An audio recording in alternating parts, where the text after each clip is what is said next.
Mais ce qui me fit rire, même si c'était un rire amer, fut de voir comment beaucoup de ceux qui applaudissaient ma fille dans les commentaires s'effaçaient maintenant ou la critiquaient. « Je n'ai jamais aimé son attitude », écrivit une. « Elle paraissait fausse », dit un autre. Comme le vent change vite quand il sent le scandale. Et pendant qu'elle tentait d'effacer des publications et de faire taire les critiques, je recevais des appels de médias, de magazines, même des propositions pour raconter mon histoire à la télévision. Je les refusais toutes parce que je n'avais pas besoin de célébrité.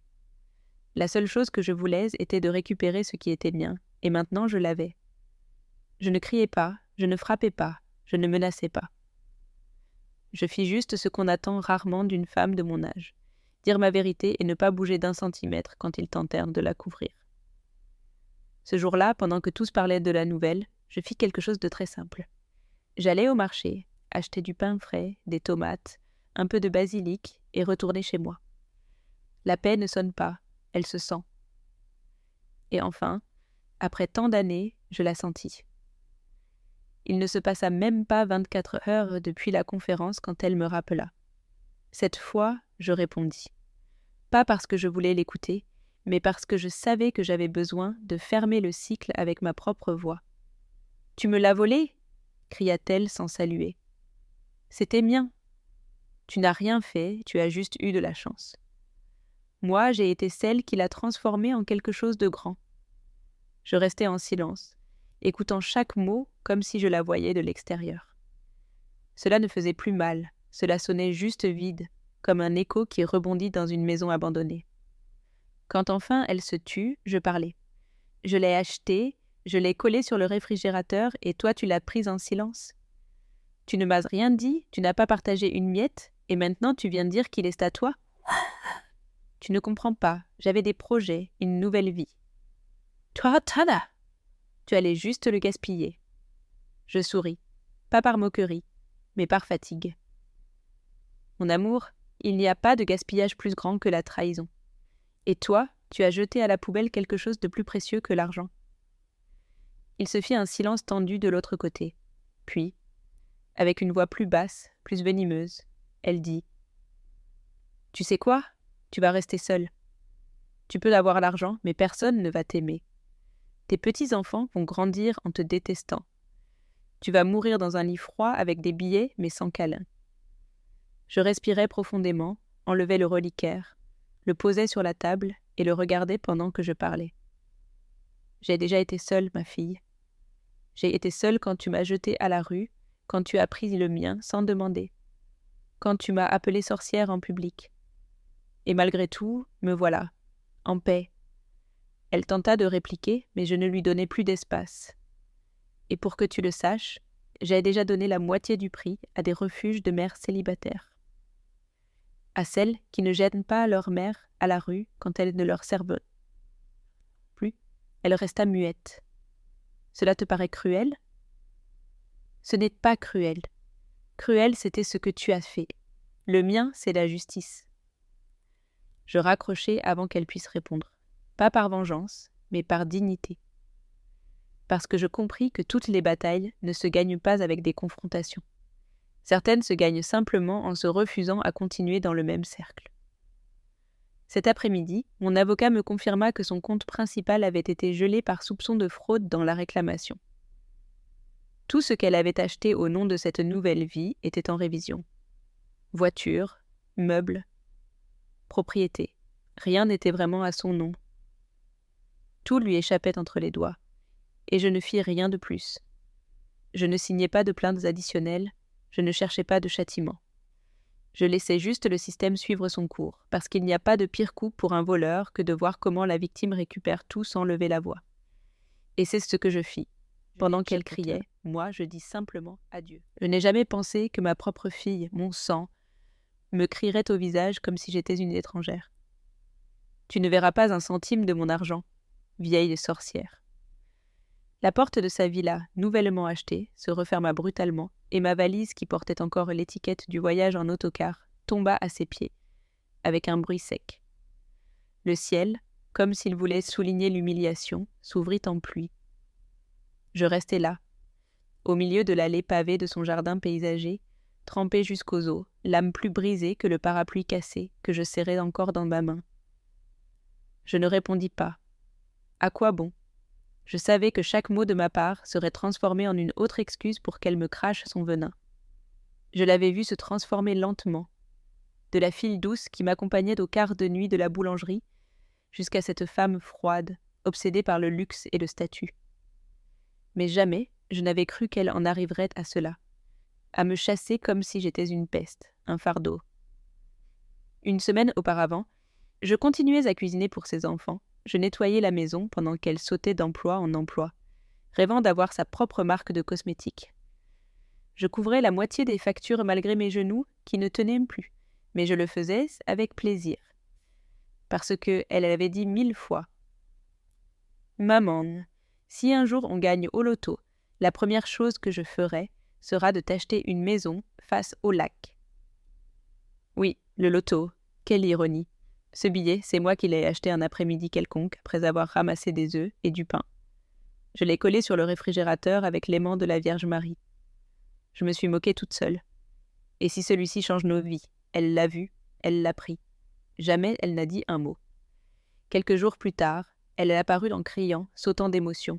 « On a gagné 10 millions, maman. » Puis elle partit cette même nuit, ni un mot, ni un appel. Je l'appris par la voisine qui la vit monter dans un camion de déménagement à 5 heures du matin. Et ce qui était pire, elle commença à se vanter partout, sur les réseaux sociaux, dans les fêtes, jusqu'aux interviews locales. Elle disait qu'enfin elle s'était libérée de ceux qui la freinaient. Et là j'étais, moi, regardant ces publications où elle m'appelait parasite, morte vivante, sorcière miséreuse. Quelle autre option avais-je? Continuer à baisser la tête comme toujours ou me relever? Je suis allée à la station-service où j'avais acheté le billet. Le caissier, un garçon qui m'appelle toujours madame, me reconnut instantanément. Il me montra les caméras. J'étais là, avec mon manteau gris, payant en liquide. J'appelai le bureau de la loterie. Ils lancèrent une enquête, gelèrent le prix. Je ne lui dis rien, pas un mot. Elle continuait à célébrer, acheter des montres, se fit même une liposuction. Pendant ce temps, je rassemblais des preuves avec un avocat silencieux et efficace. Pas par vengeance, pas encore, mais par justice. Parce que je n'allais plus permettre à personne de piétiner ma dignité, même pas ma fille. Et cette nuit-là, sous la pluie, devant sa villa, je compris quelque chose. La trahison la plus douloureuse n'est pas celle qui vient de l'ennemi, mais celle qui arrive déguisée en amour. Mais je compris aussi autre chose. Elle n'avait jamais vérifié le nom imprimé sur le billet gagnant, et cela, ma chère, fut sa première grande erreur. Une semaine avant qu'elle me jette dehors comme si j'étais un vieux meuble, nous vivions encore ensemble. Je cuisinais pour ses enfants, je leur préparais les déjeuners scolaires. Je la réveillais même avec du café quand elle avait un entretien. Elle dormait tard, se plaignait de la circulation et passait des heures à planifier sa marque personnelle. Chaque semaine, c'était une nouvelle idée. Savons artisanaux, coaching spirituel, cours de maquillage. Elle ne durait jamais plus d'1 mois dans quoi que ce soit, mais je la soutenais parce que je suis sa mère et les mères, du moins celles de ma génération, ne savent pas abandonner. La maison n'était pas grande, mais elle avait une histoire. Nous l'avions achetée ensemble quand mon mari mourut. J'avais travaillé presque 30 ans dans une boulangerie, me levant à 4 heures du matin, pétrissant sans gants en hiver. Avec cet argent, je payais l'acompte initial, le reste était un prêt à mon nom. Mais par affection ou naïveté, la maison fut enregistrée à son nom. Comme ça, maman, si un jour il m'arrive quelque chose, tu n'auras pas à t'inquiéter pour les papiers. Ah, si j'avais su. Je me souviens encore de la nuit où j'achetais le billet. C'était vraiment une bêtise. J'étais dans la queue pour payer le lait, et l'homme devant moi prit le dernier paquet. Je me sentis si frustrée, oui, pour un simple lait, que j'achetais le billet par impulsion. Voyons si pour une fois dans la vie j'ai de la chance, sur le réfrigérateur avec cet aimant de travers de la Vierge, comme en faisant un pacte avec le ciel. Elle le vit, elle était là quand je le mis, et cette nuit-là, sans rien dire, elle le fit disparaître. Je ne m'en rendis pas compte au début. Je ne vérifie jamais les numéros, jamais. Pour moi, ces jeux sont comme jeter une pièce dans un puits.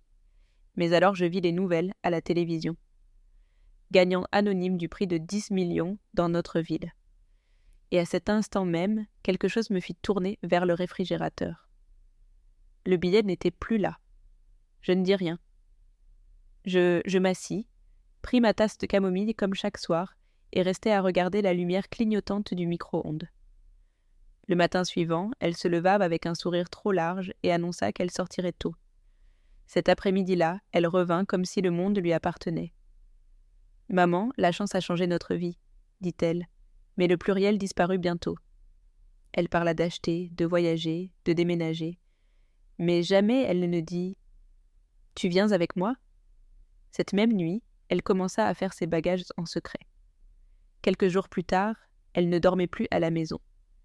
Puis arriva un taxi avec une dame en uniforme blanc, une nounou pour les enfants. Elle ne me le demanda même pas. Je compris sans avoir besoin de mots.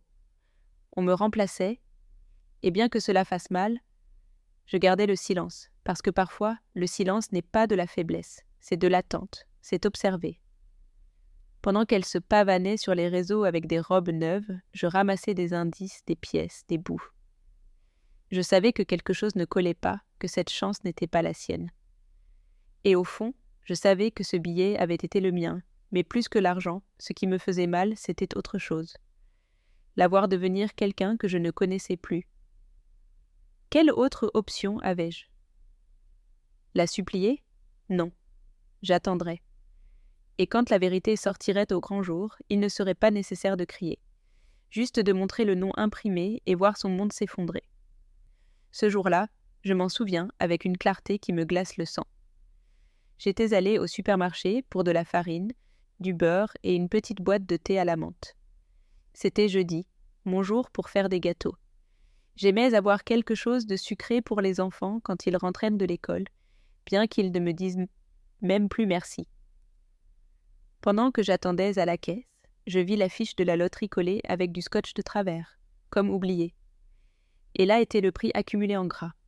10 millions. Et si cette fois, oui, pensais-je.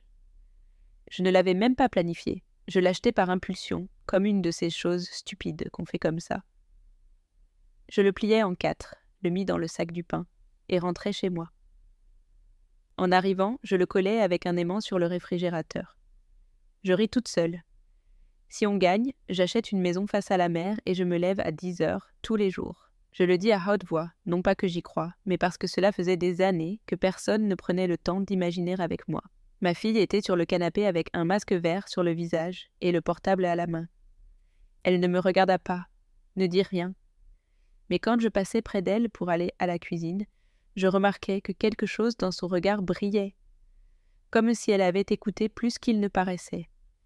Cette nuit-là, quand tout le monde dormait, j'allais me servir un verre d'eau. Je m'approchai du réfrigérateur par réflexe et je le remarquai. Les menthes étaient toujours là, mais le billet plus. Je restais immobile, regardais par terre, dans la poubelle, sous les aimants. Rien, je ne dis pas un mot, je n'accusais pas. J'allais juste dans ma chambre, éteignis la lumière et récitai une longue prière. Non pas pour que je gagne, mais pour que si j'avais gagné, elle ait encore assez d'âme pour le partager. Mais elle ne le fit pas. L'annonce officielle arriva 2 jours plus tard. Une personne de notre ville avait gagné. Et ce même jour, ma fille s'habilla comme jamais. Lèvres rouges, talons, parfum cher. « Je sors faire quelques courses, dit-elle en me faisant un clin d'œil.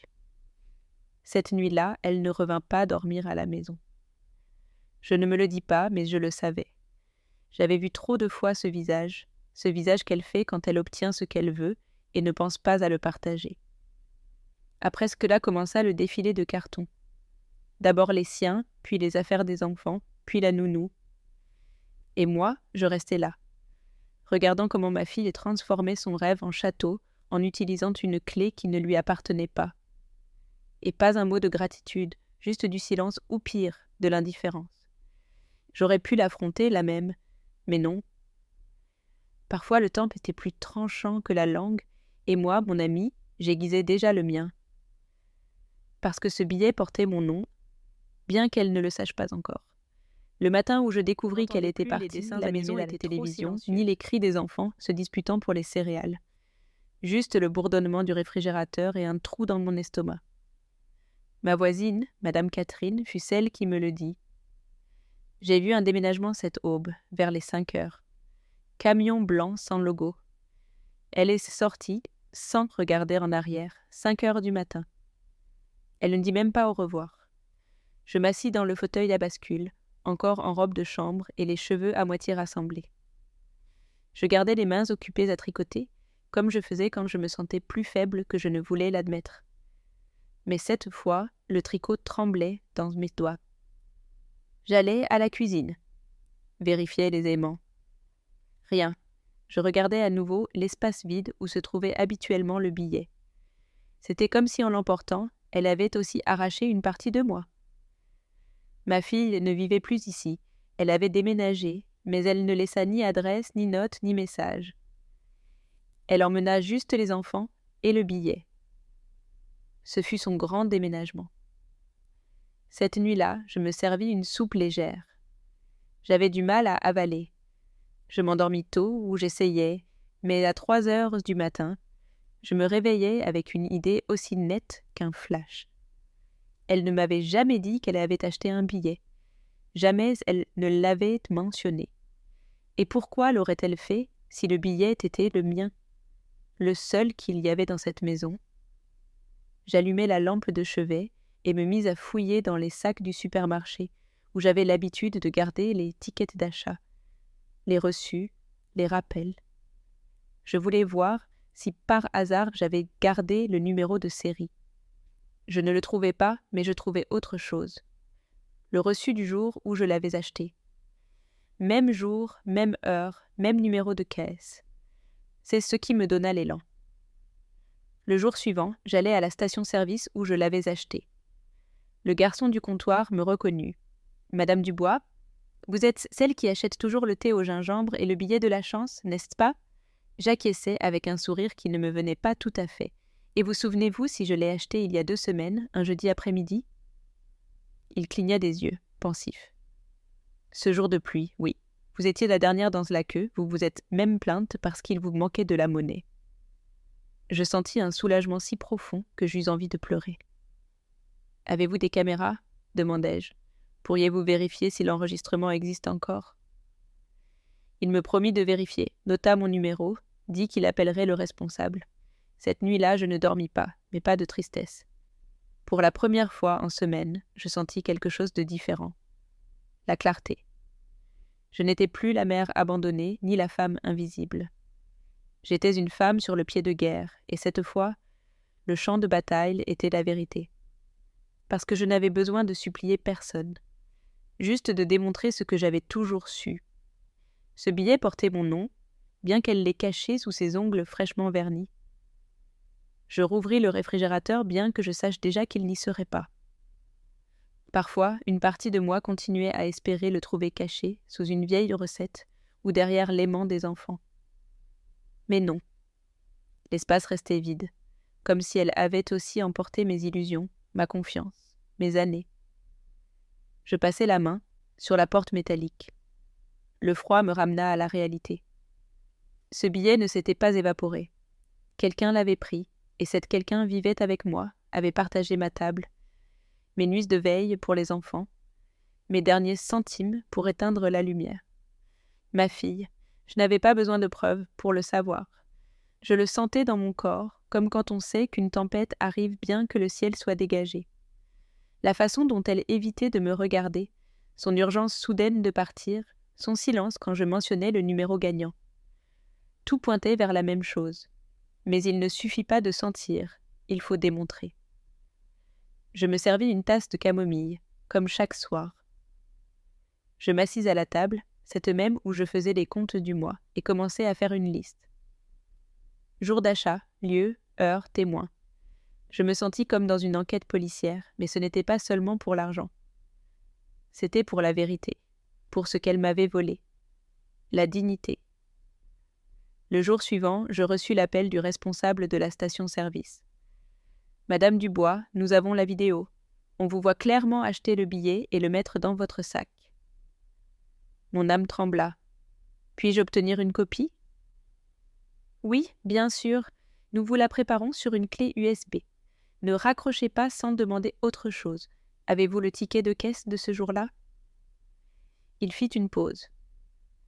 Nous avons eu de la chance. Le système garde encore les registres. Votre achat apparaît. Thé, pain et un billet de loterie. Exactement à 16h27. Je m'approchais du petit hôtel que j'ai dans le salon où je conserve un reliquaire avec une photo de ma mère. Aide-moi à avoir de la force, maman, chuchotai-je. Et pour la première fois depuis longtemps, je sentis que je n'étais pas seule. Je savais que ma fille avait déjà commencé à déplacer l'argent. Je le voyais sur ses réseaux sociaux, vêtements de marque, dîners élégants et une nouvelle voiture couleur rouge vint avec toit panoramique. Mais ce qui me fit le plus mal fut de l'avoir publié un message venimeux. Enfin, libre des parasites émotionnels. La chance est au courageux. Là, il n'y avait plus de doute. Elle me visait avec des mots qui n'avaient pas besoin de nom. Quelle autre option avais-je? Rester silencieuse comme tant de fois ou faire ce que je devais. J'allais voir un avocat.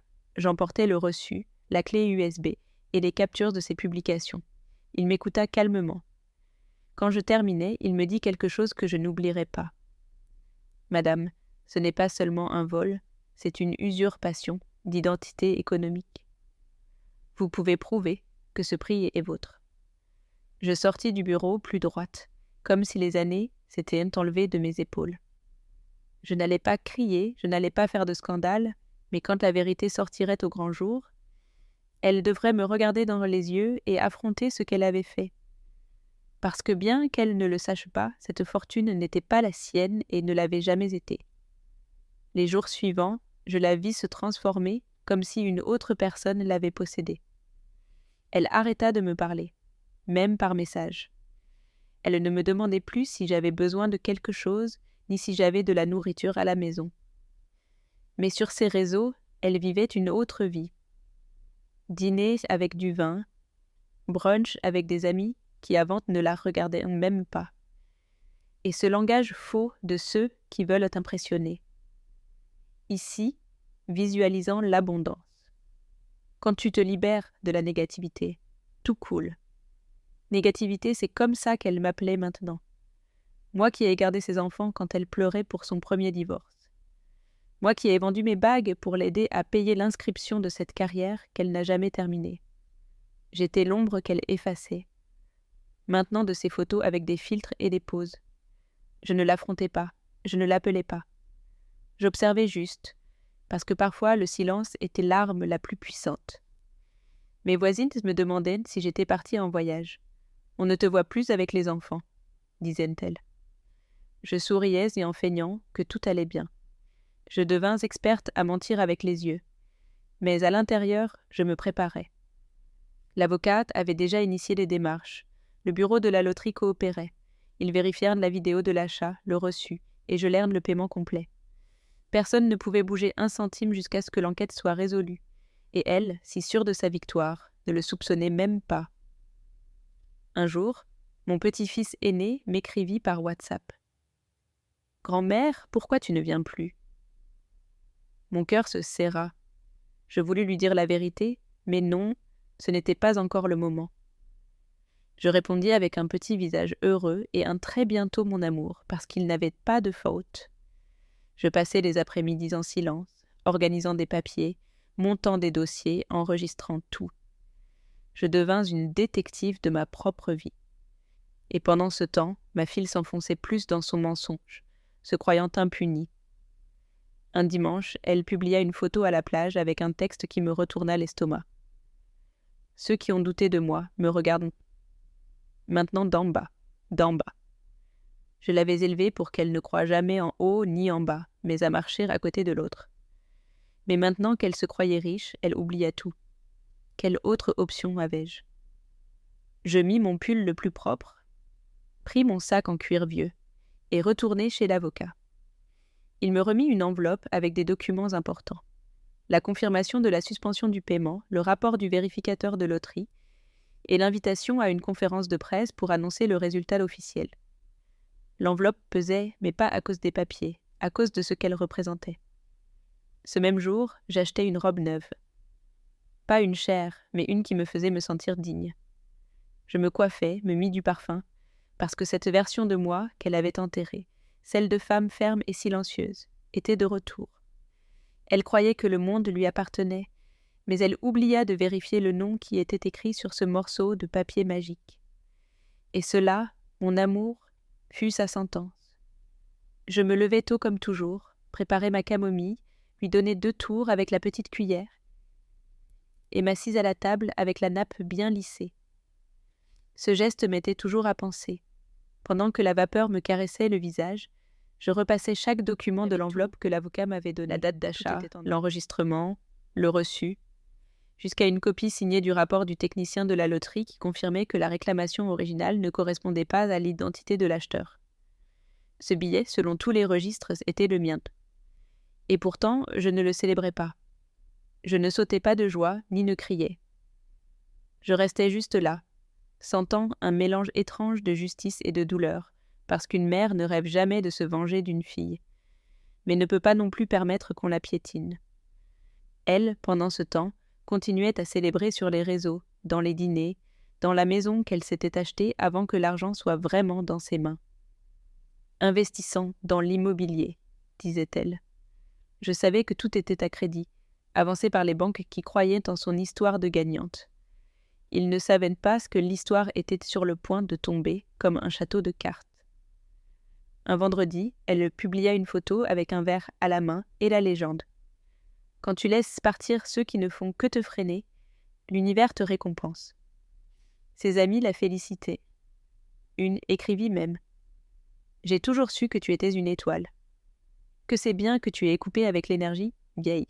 Énergie vieille, c'est comme ça qu'elle me voyait. C'est là que je sus qu'il n'y avait pas de retour en arrière. » J'appelai mon avocat. « Je suis prête pour la conférence de presse, lui dis-je. Je ne veux pas qu'on me donne des fleurs, ni des caméras au visage. Je veux juste que le monde sache la vérité, que je ne suis aucune voleuse, que le billet était le mien depuis le début. » Il fit tout avec discrétion, coordonna avec la loterie, envoya des communiqués, organisa une salle petite mais digne. Je n'invitais personne. Je ne voulais pas de spectacle, juste la justice. Mais, à l'intérieur, oui. Je sentais quelque chose de plus. Une force que je ne me rappelais pas depuis des années. Comme quand j'ai dû l'élever seule, sans aide. Comme quand je travaillais en double équipe pour payer sa première voiture. Cette force que te donne le fait de savoir que bien qu'on te sous-estime, tu sais exactement qui tu es. Ma fille ne savait toujours rien. Une nuit, pendant que je dînais dans l'hôtel où je logeais temporairement, je la vis à la télévision du restaurant. La nouvelle millionnaire de la ville révolutionne les réseaux. Elle parlait avec une voix ferme, avec cet air de grandeur qu'on ne lui connaissait pas avant. « Ce prix a changé ma vie, » disait-elle. « Maintenant, je peux prendre soin des miens avec plus de liberté. Prendre soin des siens. » Quelle ironie! Je baissai le regard, pris une gorgée de mon thé et retournai à ma chambre. Parce que je savais que dans quelques jours, cette image qu'elle avait fabriquée allait s'effondrer. Et non pas parce que je voulais la détruire, non, mais parce que la vérité, quand elle mûrit en silence, tombe avec le poids de la dignité. Et c'est une chute que même l'argent ne peut pas amortir. Je n'eus pas à attendre longtemps pour voir son vrai visage, celui qui ne dissimulait plus ni devant les étrangers. Un matin, je reçus une capture d'écran par WhatsApp. C'était d'une publication à elle sur Facebook. La photo. Elle, sur l'escalier de sa nouvelle villa, entourée de sacs de créateurs. Le texte. Voici à quoi ressemble la liberté après avoir lâché le fardeau. En dessous, les commentaires étaient encore pires. Une amie écrivit « Que c'est bien que tu te sois libérée de cette dame. » Et ma fille répondit avec un petit visage souriant et 3 mots. « Vieille sorcière inutile. Vieille sorcière inutile. » Je restais à regarder ces mots pendant plusieurs minutes.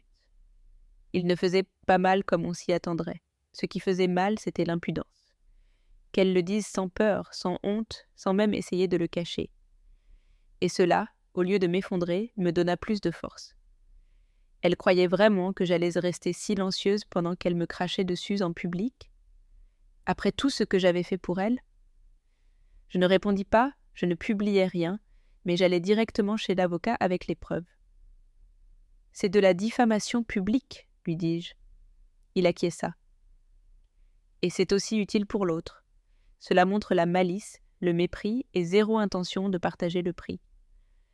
Cela renforce son intention de fraude. » Pendant ce temps, elle continuait à célébrer comme si de rien n'était. Elle donnait des interviews, publiait des phrases inspirantes, enregistra même une vidéo avec un fond de musique instrumentale disant qu'elle avait brisé des cycles d'abus générationnels. Et les gens applaudissaient, comme ils savaient de peu. Moi, pendant ce temps, je gardais chaque mot, chaque vidéo, chaque publication. Mes dossiers électroniques étaient plus organisés que ces discours vides. Et alors arriva le jour clé. Le bureau de la loterie me notifiait qu'ils avaient conclu l'enquête. Le verdict était clair. Registre, enregistrement, heure, ticket, identité. Ils programmèrent une conférence de presse pour faire l'annonce officielle du véritable gagnant. Mon nom serait au micro, le sien dans le silence. « Voulez-vous l'avertir vous-même » me demanda l'avocat. Je ris sans plaisir. Pourquoi faire? Qu'elle l'apprenne en direct comme moi j'ai appris sa trahison. La nuit avant la conférence, je dormis peu. Pas par nervosité, c'était un mélange de tristesse et de résolution. Je préparais la robe que j'avais achetée spécialement pour ce moment. Elle n'était pas ostentatoire, mais elle avait une coupe élégante, classique, qui me faisait me sentir complète. Je regardais mon reflet avant de sortir. Je ne vis pas une victime. Je vis une femme ferme, entière, avec le front haut. Ce jour-là, pendant qu'elle publiait un autre selfie disant « Direction séance de spa », je marchais vers le bâtiment de la loterie avec mes documents sous le bras et la conscience tranquille. Je ne portais pas de garde du corps, ni de presse personnelle, ni de lunettes noires. Je portais juste quelque chose qu'elle avait perdu depuis longtemps. La vérité. Pendant qu'elle continuait à publier des phrases bon au marché sur fermer les cycles et lâcher ce qui ne compte pas, je signais des papiers dans le bureau de l'avocat. Chaque signature était comme une brique de plus dans le mur que j'avais construit entre son mensonge et ma vérité. Je ne sentis pas de colère. Je sentis la paix.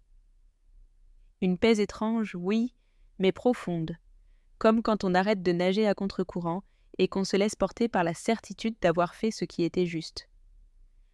Elle ne le savait pas encore, mais la scène où elle se pavanait comme une reine s'effondrait déjà.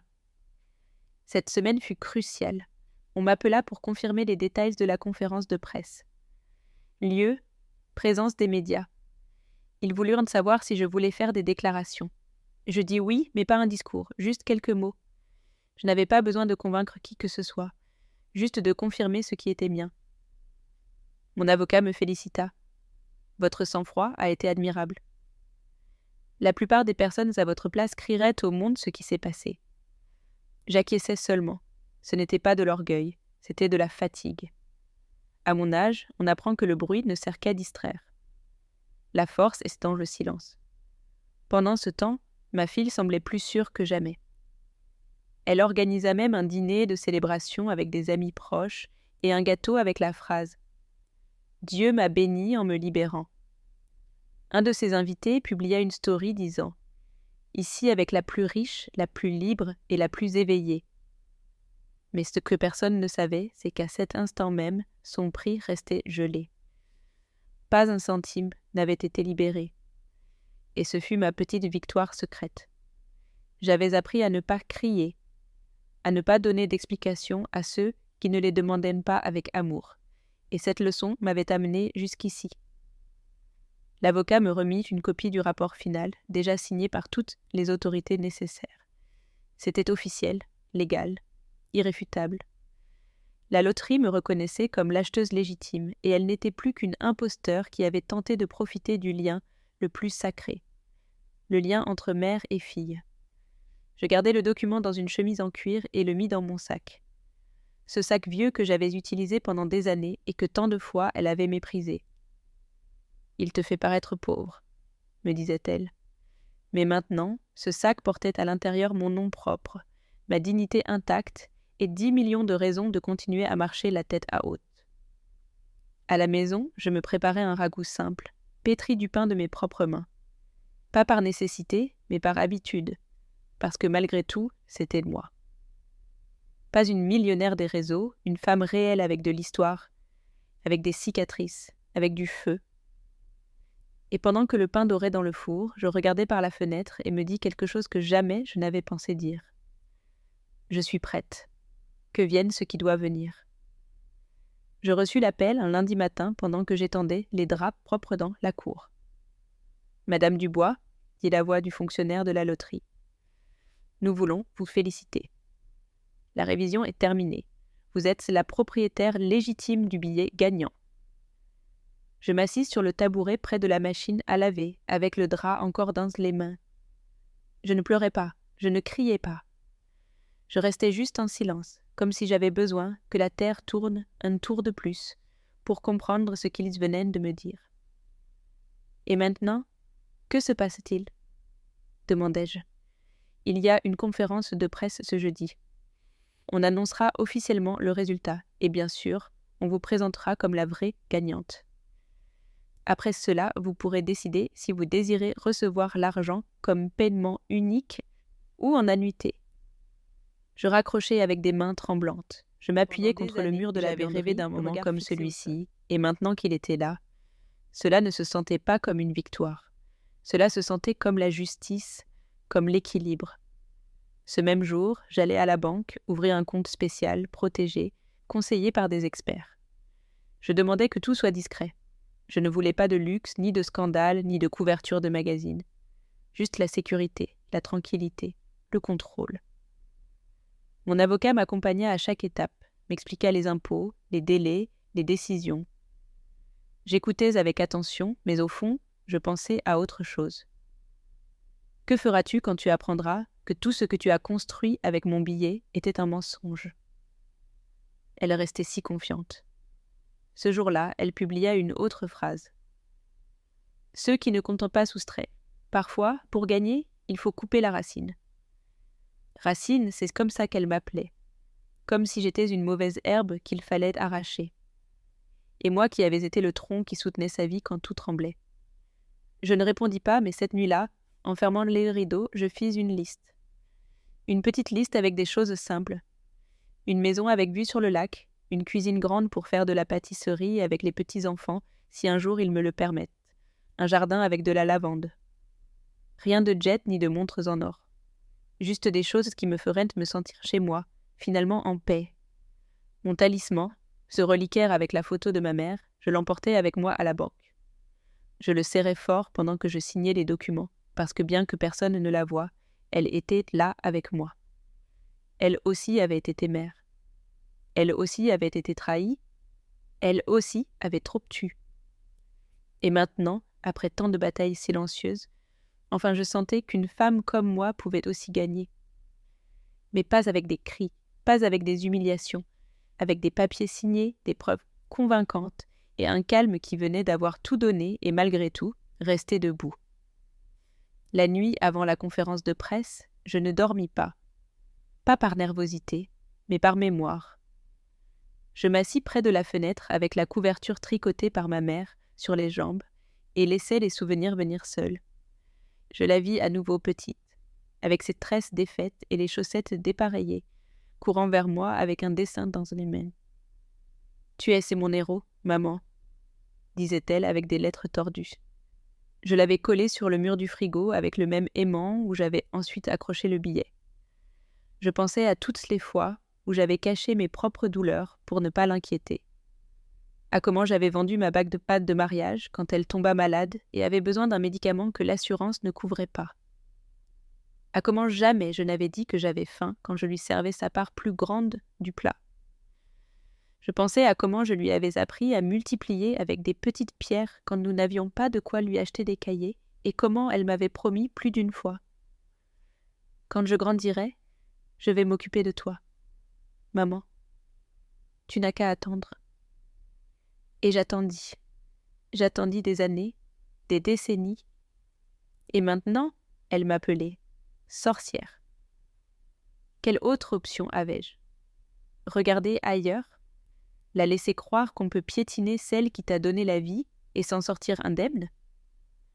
Non, cette trahison n'était pas seulement économique, elle était morale. C'était la coupure finale à une mère qui avait déjà trop saigné par amour. La vérité, c'est que pendant un moment, j'hésitais. Je me demandais si je devais laisser passer. Je pensais à mes petits-enfants, au scandale, à la haine qui pourrait grandir entre nous comme une mauvaise herbe indomptable. Mais alors je me rappelais cette autre nuit, celle du cri, la valise sur le trottoir, la pluie me trempant pendant qu'elle me disait « Tu ne verras pas un centime de mon argent. » Ce mon argent, elle le disait comme si elle l'avait gagné proprement, comme si elle l'avait semé, arrosé, cultivé. Et moi, celle qui l'avait acheté, celle qui avait rêvé pendant un instant d'une vie digne, j'étais maintenant une usurpatrice dans son esprit. C'est là que je compris. Ce n'était pas seulement pour moi. C'était pour toutes les mères qui ont été traitées comme des servantes avec nom de famille. Pour toutes les femmes âgées écartées comme gênantes quand elles ne produisent plus. Pour toutes celles qui ont été appelées fardeaux, sorcières, folles, quand la seule chose qu'elles avaient faite était d'aimer. Alors je pris mon reliquaire, l'ouvris, et chuchotai à la photo de ma mère. « Maman, ma voix ne tremblera pas cette fois. » Et ce fut ma prière, je ne demandais pas de vengeance. Je demandais de la force, parce que le lendemain, ce ne serait pas une femme brisée qui parlerait. Ce serait une femme qui était revenue se relever. Il n'y eut pas d'invitation, je n'envoyais pas la date et l'heure avec le bureau de la loterie, et m'assurais d'arriver 20 minutes avant avec mon vieux sac dans une main et le reliquaire dans l'autre, comme bouclier et témoin. L'événement serait simple, sobre, sans presse sensationnaliste ni caméra alarmiste.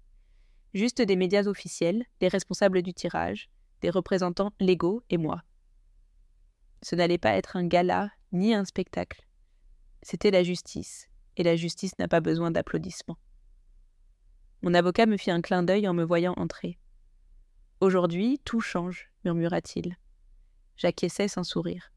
Pendant qu'il m'ajustait le micro et vérifiait les papiers, je pensais à elle. Où serait-elle à ce moment? Peut-être en train de prendre un café avec de la mousse dans quelques restaurants chers, essayant des vêtements qu'elle n'avait pas fini de payer, se vantant devant ses amis d'une fortune qui ne lui appartenait déjà plus. Je ne le savais pas et cela m'était égal, parce qu'à cet instant, pendant que les techniciens préparaient l'audio et les lumières, j'avais quelque chose qu'elle n'avait jamais eu. Du soutien, des preuves et un nom propre. La salle n'était pas pleine, mais il y avait assez de gens pour laisser une trace. Je m'assis au premier rang avec le rapport officiel sur les genoux. Je sentis un picotement dans l'estomac, pas de nervosité, mais de calme. Comme quelqu'un qui sait que rien ne peut plus lui faire mal. Soudain, le présentateur prit le micro, remercia les assistants, expliqua le processus de vérification, parla des protocoles et finalement prononça mon nom. La vraie gagnante du prix majeur est Madame Lydie Dubois. Il n'y eut pas de fanfare, il n'y eut pas de feu d'artifice. Il y eut du silence. Un silence lourd comme celui qui tombe après un coup de feu. Je pris le micro, je n'avais rien d'écrit, juste parler avec le cœur. Merci d'être ici. Je ne suis pas venu réclamer de l'argent. Je suis venu récupérer mon nom. Ce billet, je l'ai acheté moi, un après-midi quelconque après avoir ramassé le pain. Je l'ai collé sur le frigo de la maison où je vivais avec ma fille. Et quelques jours plus tard, sans dire un mot, elle l'a pris et a dit au monde qu'il était à elle. Je respirai profondément, vis les journalistes prendre des notes. Cela me fit plus mal, sa trahison, que la perte de l'argent. Mais aujourd'hui, avec ces documents, je démontre que les mères aussi savons nous défendre. Pas avec des cris ni avec des insultes, avec des preuves, avec dignité. Je laissai le micro sur la table, me levai et retournai à ma place. Mon avocat me tapota l'épaule. « Tu l'as fait, dit-il. » Dans mon sac, le téléphone vibrait. Messages, appels, certains de numéros connus, d'autres non. Et parmi eux, un nom, le sien. Je ne répondis pas parce que pendant qu'elle ne comprenait pas encore ce qui venait de se passer, moi j'avais déjà franchi la ligne de retour vers moi-même. La vidéo fut transmise en direct depuis la page officielle de la loterie. Ce ne fut pas trending topic, mais quelques milliers de vues suffirent pour que la nouvelle se répande comme une traînée de poudre. Dame âgée, identifiée comme la vraie gagnante du prix de 10 millions. Sa fille avait tenté de l'encaisser à sa place. Il ne fallut pas de nom. Les gens firent le lien rapidement, surtout ceux qui suivaient ma fille sur les réseaux. Les publications, les photos, les commentaires, tout pointait vers elle. Et maintenant, tout se retournait contre elle. J'étais à la maison quand cela explosa. Je n'allumai pas la télévision. Je mis juste à chauffer de la soupe et m'assis dans la cuisine, regardant la vapeur monter de la casserole. Mon téléphone vibrait sans arrêt. Je ne répondais pas, j'observais juste comment arrivaient les messages, l'un après l'autre, jusqu'à ce que sonne un appel d'elle. Je ne répondis pas. Elle rappela. Puis encore. Finalement, j'éteignis le téléphone, mais il ne tarda pas à arriver un message. Une note vocale. Je l'écoutais. Sa voix était autre. Elle criait, pleurait. « Qu'est-ce que tu as fait, maman ?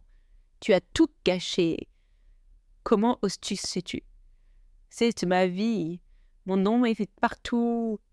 Tu ne peux pas me faire ça. » Je l'éteignis au milieu de sa crise. Pas parce que cela faisait mal, mais parce que cela ne m'affectait plus. Ce n'était pas ma fille, pas celle que j'avais élevée. C'était une autre personne, une qui s'était laissée corrompre par un morceau de papier, oubliant tout ce que nous avions dit être un jour. Je regardais à nouveau le reliquaire à mon cou. La photo de ma mère était toujours là, tranquille, sereine. Je me caressais la poitrine avec la paume de la main, comme cherchant de la force, mais je n'en avais plus besoin. Je l'avais une pisse. La nouvelle se répliqua dans les programmes de matinaux, sur les pages d'internet, jusqu'au forum de Rago. La dame qui récupéra sa fortune avec des preuves. Certains m'appelaient la mère silencieuse, d'autres la justicière du frigo. Cela m'était égal.